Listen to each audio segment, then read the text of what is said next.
Fake application के जरिए ठगी करने वाले एक रैकेट का भांडाफोड़ दिल्ली पुलिस ने किया है। इस वक्त हमारे साथ मौजूद हैं DCP इफ्सो KPS Malhotra ji. Sir, क्या था ये पूरा मॉड्यूल, किस तरीके से काम कर रहा था और कितने लोगों को इन्होंने चीट किया है? देखिए, हमने 12 लोगों को अरेस्ट किया है। ये जो मॉड्यूल है पैन इंडिया लेवल पे स्प्रेड था। हमने बेंगलोर, वेस्ट बंगाल एंड जामतारा झारखंड 3 जगह रेड करके टोटल 12 लोगों को अरेस्ट किया। 111 अकाउंट और 108 फ़ोन नंबर्स हमें इसमें लिंक मिले। ये पूरे मॉड्यूल को अगर हम देखें तो हमारे पास 3 केसेस रजिस्टर्ड हैं जो वर्कआउट हुए हैं। उसके अलावा जो सिर्फ और सिर्फ वेस्ट बेंगलोर मॉड्यूल है उसी की लिंकेजेस अराउंड 1000 अदर केसेस में है और बाकी अभी अंडर इन्वेस्टिगेशन है। तो इसका लिंक्स अभी पैन इंडिया लेवल पे और एक्सपेक्टेड है।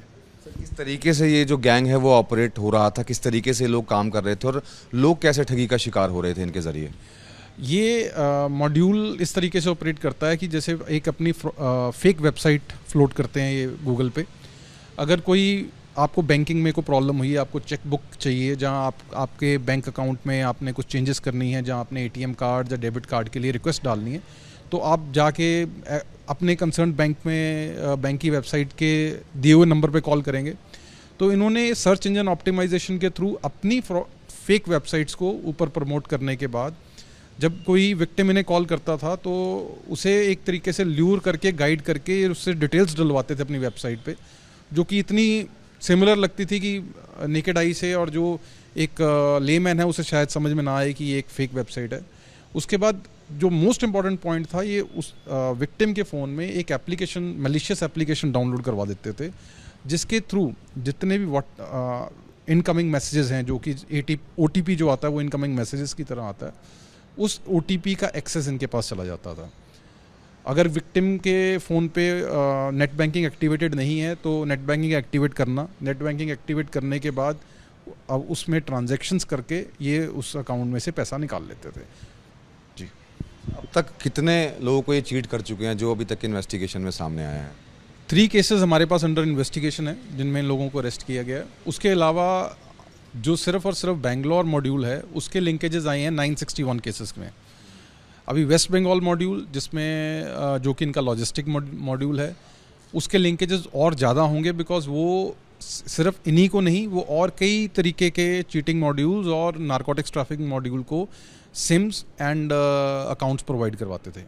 इनका जो मास्टरमाइंड अरेस्ट हुआ है जामतारा से, वो अपने आप में उसके जो फॉरेंसिक एग्जामिनेशन जो डिजिटल डिवाइसेस की अभी PC पे लेके हम दिल्ली लेके आएंगे, हमारी टीम अभी ऑन वे है, तो उसके आने के बाद हम और इस पर खुलासा कर पाएंगे कितने और केसेस मिलते हैं। जो मॉड्यूल्स आप बता रहे हैं वो मॉड्यूल किस किस तरीके से काम कर रहे थे, किसका क्या काम होता था? सर, जो बेंगलोर मॉड्यूल था वो मॉड्यूल बेसिकली एक टेलीकॉलर सर्विसेज को अंजाम देता था और इवन थोड़ा सा टेक सपोर्ट का काम भी करता है। टेक सपोर्ट जिसमें कि गूगल सर्च इंजन ऑप्टिमाइजेशन करना और मैलिशियस एप्लीकेशन डाउनलोड करवाना। जो वेस्ट बंगाल मॉड्यूल है वो fake sims and fake sims, ATM cards and bank accounts, उस चीज़ों को प्रोवाइड करना। और जो इनका जामतारा में बैठा हुआ जो मेन एक्यूज्ड है, वो उसका काम था इन सबको ऑर्गेनाइज करना, कोऑर्डिनेट करना और इवन फर्दर टेक्निकल सपोर्ट के लिए बाहर से टेक्निकल सपोर्ट लेना, जिसमें कि वेबसाइट की डिज़ाइनिंग करवाना, एप्लीकेशन बनवाना, वो उसका काम था। सर, अभी तक की इन्वेस्टिगेशन में क्या पूछताछ में या फिर जांच में ये सामने आया है कि कितने करोड़ रुपए की चीटिंग ये लोगों से कर चुके हैं, अगर एक अंदाज़ा लगाएं तो? उस अंदाजे से ज़्यादा हमने जितने 111 अकाउंट इसमें फ्रीज़ किए हैं, हमने बैंक्स को डिटेल मांगी है। उसके अलावा जैसे अभी जामतारा से मेन एक्यूज पकड़ा गया, उसके बैंक डिटेल्स भी हमें मिली हैं। तो जो पूरी फिगर आएगी वो on the basis of bank detail से आएगी। हमारे कैलकुलेशन, जैसे हमारा एक ही कंप्लेनेंट था उसके 27 लाख चीटिंग हुई थी, क्योंकि इनका 10,000 5,000 वाला चीटिंग स्कैम नहीं है कि आपके अकाउंट में से फेक OTP ले, मीन्स कि आपके अकाउंट में से OTP आपसे लेके कुछ अकाउंट में ट्रांजैक्शन कर ली। ये जब अकाउंट का एक्सेस ही ले लेते थे तो जो भी आपके अकाउंट में है ये उसे निकाल सकते थे। तो figures are expected and relatively high है। सर, आपके पास जो कंप्लेनेंट आया था उसके साथ कैसे चीटिंग हुई थी?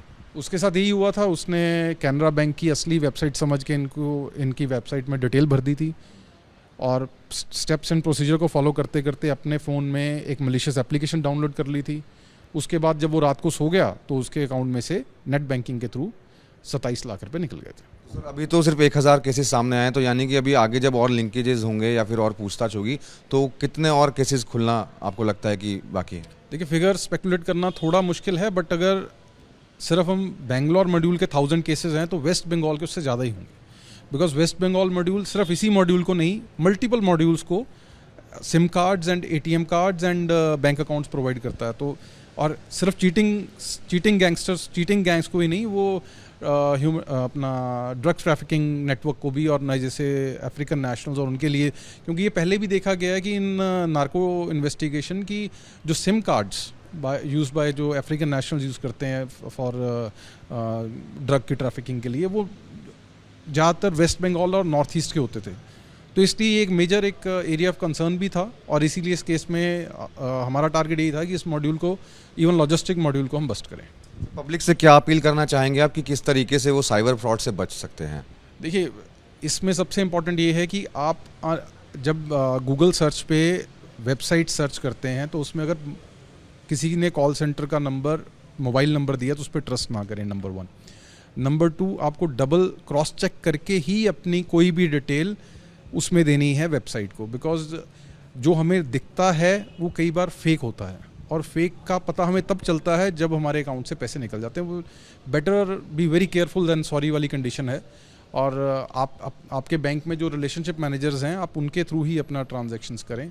उसके अलावा जो बैंकिंग असली साइट्स हैं और जो दूसरी साइट्स हैं उनमें फ़र्क है, बट उसको समझने के लिए आपके पास एक सबसे पहले कि HTTPS वेबसाइट होनी चाहिए, सिक्योरिटी वाली वेबसाइट होनी चाहिए।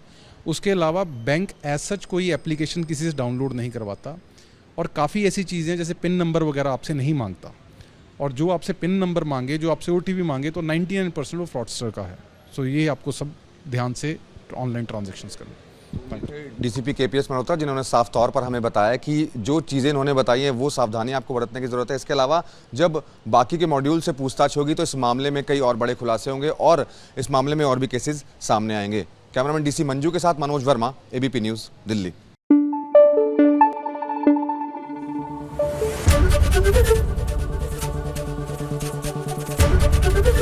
ABP न्यूज़ आपको रखे आगे।